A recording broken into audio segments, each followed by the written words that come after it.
NDTV India पर आप देख रहे हैं रफ्तार रिबूटेड और मैं हूं आपका होस्ट शम्स। आज के शो में आपके पास हम आए हैं एक बहुत ही ख़ास जगह से। ये है हरियाणा के गुरुग्राम में Hyundai मोटर इंडिया का बिल्कुल नया कॉर्पोरेट हेडक्वार्टर। और आज के शो में सबसे पहले बात बिल्कुल नई मर्सिडीज बेंज GLA SUV की। इसकी नई जनरेशन अब बाज़ार में आ गई है और हमने की टेस्ट ड्राइव इसके पेट्रोल और डीजल दोनों मॉडलों की।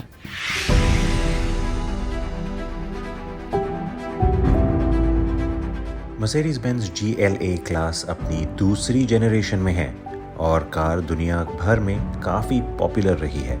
महामारी की वजह से इसकी भारत आने में कुछ देरी ज़रूर हुई, लेकिन अब वो दिन आ गया है तो इंडिया में कार के कई मॉडल आए हैं। सबसे महंगी मर्सिडीज AMG GLA 35 को तो आप सबसे पहले कार एंड बाइक पर देख चुके हैं। रेगुलर GLA के भी 3 वेरिएंट हैं। इसमें 2 डीजल हैं जहां इंजन एक जैसे हैं, लेकिन ट्रिम और वेरिएंट में थोड़ा फ़र्क है।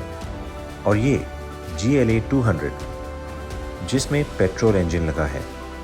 GLA 200 में प्रोग्रेसिव लाइन ट्रिम है, जिसका मतलब है कि यहाँ आपको मिलेगी एक सेक्सी फ्रंट ग्रिल और 18 इंच के व्हील्स। अंदर एक हल्का रंग और नकली वुड टोन है और इसमें हर तरह की तकनीक है जो आप एक मर्सिडीज में देखने की उम्मीद कर सकते हैं।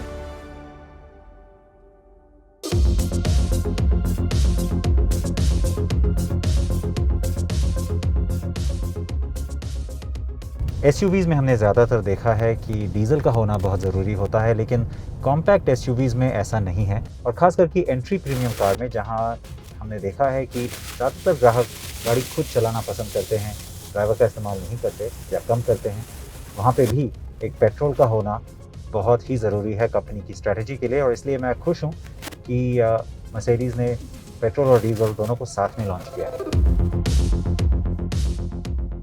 इस सेगमेंट में कई ब्रांड्स अब देश में सिर्फ पेट्रोल कार्स बेचते हैं। A क्लास सेडान की तरह ही GLA 200 को कंपनी के ग्लोबल लाइनअप में सबसे छोटा पेट्रोल इंजन मिला है। ये मर्सिडीज-बेंज इंडिया की तरफ से साहसी कदम है। 1.3 लीटर 4 सिलेंडर इंजन बढ़िया 161 bhp और 250 Nm पीक टॉर्क बनाता है और यहाँ 7 स्पीड डुअल क्लच ट्रांसमिशन है। माइलेज भी काफ़ी लुभावना है। इंजन हर तरह से मज़ेदार तो नहीं, लेकिन स्मूथ और किफ़ायती है। ये काफ़ी रिफाइंड भी है, तो ज़्यादातर निराश नहीं करता। हाँ, बेहतर रिस्पॉन्स के लिए आपको तेज़ी से गियर कम करने होंगे, लेकिन ये बहुत तेज़ कार नहीं है। हालांकि इसकी टॉप स्पीड 210 किलोमीटर प्रति घंटा की है। अगर आपको कुछ ज़्यादा स्पोर्टी चाहिए तो AMG मॉडल यानी कि GLA 35 तो है ही। कार की हैंडलिंग भी बहुत अच्छी है और स्टीयरिंग फील या राइड क्वालिटी से भी आपको कोई शिकायत नहीं होगी। यहाँ कोई ऑल व्हील ड्राइव नहीं है, तो साफ है कि कीमत कम रखना ही सबसे अहम काम था।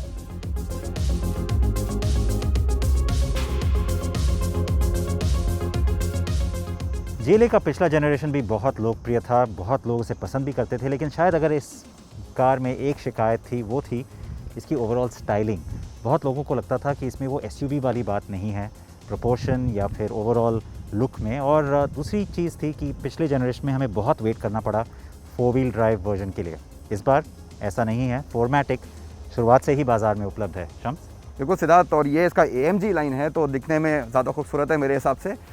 कई ज़्यादा फीचर्स भी हैं और डीजल तो है ही, तो अभी भी काफ़ी लोगों की पसंद है लग्जरी सेगमेंट में एक डीजल इंजन। डीजल कुछ जाना पहचाना सा है। 2 लीटर OM 654 इंजन 188 bhp बनाता है। इसके साथ मिलता है शानदार 400 Nm टॉर्क, तो 1600 RPM से मिल जाता है और काफ़ी देर तक आपके साथ रहता है। तो डीजल में आपके पास 2 वेरिएंट्स हैं, 220D प्रोग्रेसिव लाइन और 220D 4मैटिक AMG लाइन। ये इसका AMG लाइन है, सर्टनली ज़्यादा स्पोर्टी दिखता है, दिखने में ज़्यादा मज़ेदार है और 4मैटिक इसको एक ज़्यादा SUV का एहसास भी देता है। और अगर लंबाई की बात करें तो ये लंबा भी है। अगर आप कंपेयर करें प्रोग्रेसिव लाइन से तो ये वाली AMG लाइन 26 मिलीमीटर ज़्यादा लंबी है। AMG लाइन आपको ज़्यादा पेनी स्टाइलिंग देती है, जिसमें डायमंड ग्रिल, ज़्यादा स्पोर्टी बम्पर, स्पॉयलर्स और डिफ्यूज़र अपना जादू दिखाते हैं। 200 की तरह यहाँ भी स्मार्ट रूफ रेल्स और पैनोरामिक स्लाइडिंग सनरूफ दिए गए हैं। तो जल्दी से आपको बता दूं कि क्या फ़र्क है AMG लाइन और प्रोग्रेसिव लाइन में कैबिन के अंदर। तो यहाँ आपको मिलता है आर्टिको डायनामिका ट्रिम, ये black sporty looking interiors. Progressive line में आपको मिलता है आर्टिको इन ब्लैक और बेज कॉम्बिनेशन। उसके अलावा यहाँ पे आपको ये AMG लाइन मिल जाता है, वो एल्यूमिनियम है डैश पे, डोर्स पे, वहाँ आपको ओपन पोर वॉलनट मिल जाता है। और फाइनली सिर्फ यहीं पे आपको ये बढ़िया रेड स्टिचिंग के साथ फ्लैट बॉटम स्टीयरिंग व्हील मिलेगा। जिन लोगों को गाड़ी चलाना पसंद है उनको ये हमेशा बहुत ज़्यादा लुभाता है। हाँ, ये कार के AMG मॉडल यानी GLA 35 से काफ़ी मेल खाता है।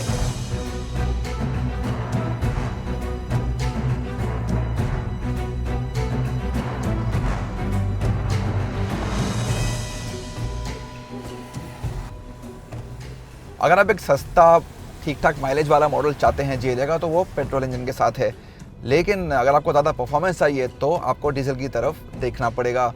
इसका जो टॉर्क डिलीवरी है वो काफ़ी बढ़िया है और जो रिस्पांस आपको मिलता है इस ड्राइव ट्रेन से वो बहुत बढ़िया है, काफ़ी तेज़ है, पंची है। तो अगर आप सारे वेरिएंट्स कंपेयर करें AMG को हटा के ऑफकोर्स, तो सबसे तेज़ है ये। 0 से 100 की रफ्तार पकड़ने में इसको 7.3 सेकेंड लगते हैं और खेलने के लिए पैडल शिफ्ट्स तो हैं ही। हाँ, डीजल 4मैटिक लचीला और तेज़ होने के साथ साथ बढ़िया SUV एहसास देता है। टॉर्क और ताकत दोनों बढ़िया हैं, 2 व्हील ड्राइव वेरिएंट पर भी। यहाँ भी हैंडलिंग अच्छी है, स्टीयरिंग पैनी है और इसका फीडबैक पेट्रोल से बेहतर है। GLA 4मैटिक एक ऑफ रोड मोड के साथ आती है। इस मोड में टॉर्क अगले और पिछले हिस्से में बराबर पड़ जाता है, लेकिन ये केवल टूटी सड़कों पर ही बेहतर काम करेगा या हल्की ऑफ रोडिंग के दौरान। ये कार पूरी तरह से एक ऑफ रोडर नहीं है।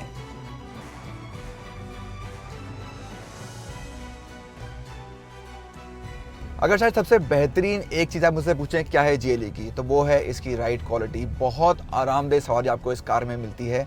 आप एक मर्सिडीज बेंज से एक्सपेक्ट करते हैं और एक नई जनरेशन से तो और ज़्यादा एक्सपेक्ट करते हैं, उम्मीद लगाते हैं, और GLA उस पर बिल्कुल खरी उतरती है। इसको हम कुछ कंपेयर करें इसके राइवल्स के साथ जो अभी फिलहाल हिंदुस्तान में बिक रहे हैं, BMW X1 या Volvo XC40, उनसे यकीनन बेहतर इसकी राइड क्वालिटी। आपको इस मामले में इस कार से बिल्कुल भी शिकायत नहीं होगी।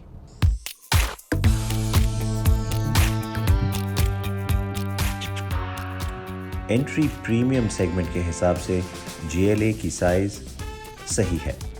हाँ, पिछले कुछ सालों में सारी कारों की कीमतें काफ़ी बढ़ी हैं, लेकिन फिर भी कह सकते हैं कि GLA क्लास के पूरे परिवार के दाम आकर्षक हैं।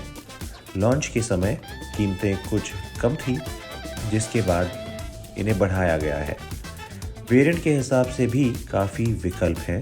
भारत में बना AMG वेरिएंट सबसे नायाब है, जो चलाने में मज़ेदार होने के साथ साथ 13 किलोमीटर प्रति लीटर से ज़्यादा का माइलेज देता है और इतना महंगा भी नहीं है।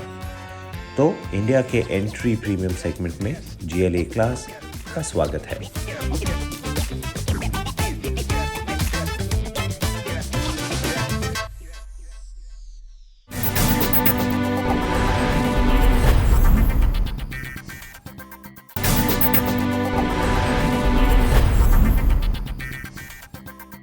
ब्रेक के बाद आप सभी का एक बार फिर स्वागत है रफ्तार रीबूटेड पे। और अब बात एक बहुत ही ख़ास मोटरसाइकिल की। आप सबकी पसंदीदा सुपर बाइक सुजुकी हायाबुसा एक बार फिर वापस आ गई है एक नए अवतार में। हमने की इसकी टेस्ट राइड।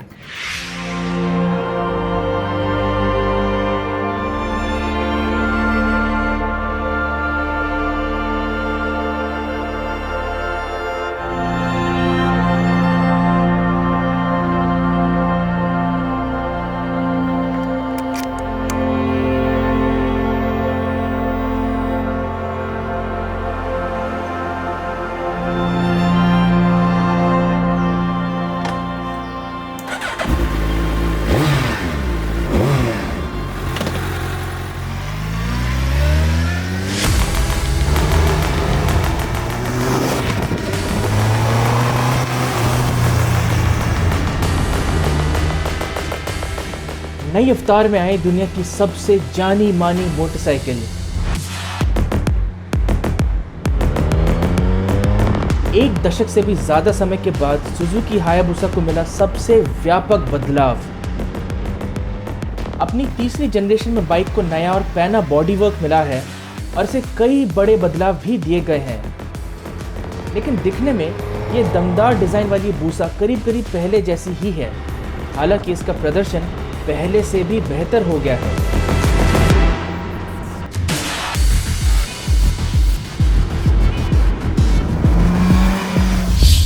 जी हाँ, यही है सुजुकी हायाबुसा जो कि धूम मचा रही थी हिंदुस्तान में और बॉलीवुड के सिल्वर स्क्रीन में भी।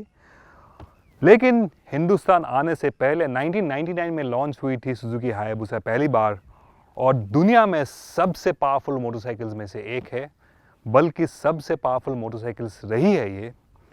अब एमिशन नॉर्म्स आ गई है, बहुत कुछ बाइक्स में चेंज करना पड़ा है। नई हायाबुसा जो है 2021 मॉडल 10 bhp पावर पहले से कम देती है, लेकिन इसमें इलेक्ट्रॉनिक स्विच जो है काफ़ी इम्प्रूवमेंट्स किया गया है। आज हम चला रहे हैं नई 2021 सुजुकी हायाबुसा और देखते हैं इसमें वो खासियत है कि नहीं, और क्या आज भी हायाबुसा धूम मचा सकती है या नहीं। बाइक के लंबे आकार और घुमावदार रूपरेखा से इसे तुरंत पहचाना जा सकता है। इसकी शानदार लाइंस और कर्व्स विंड टनल पर एरोडायनामिक्स के हिसाब से दिए गए हैं। यहाँ और भी बहुत कुछ है। नई हायाबुसा के इलेक्ट्रॉनिक्स पैकेज, जिसका नाम है सुजुकी इंटेलिजेंट राइड सिस्टम, इसमें 6 राइडिंग मोड्स मिलते हैं, जिनमें से 3 पहले से ही सेट है और बाकी 3 को कस्टमाइज किया जा सकता है। हर मोड में ताकत, इंजन, ब्रेकिंग, ट्रैक्शन कंट्रोल और क्विक शिफ्टर मोड को अपने हिसाब से बदला जा सकता है।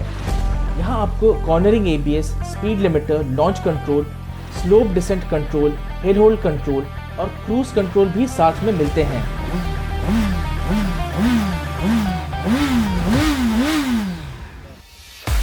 इस बाइक्स में बेहतरीन ब्रेम्बो स्टेलेमा ब्रेक्स मिलते हैं, जो अगले पहिए पर बड़े आकार के 320 मिलीमीटर डिस्क्स के साथ आते हैं।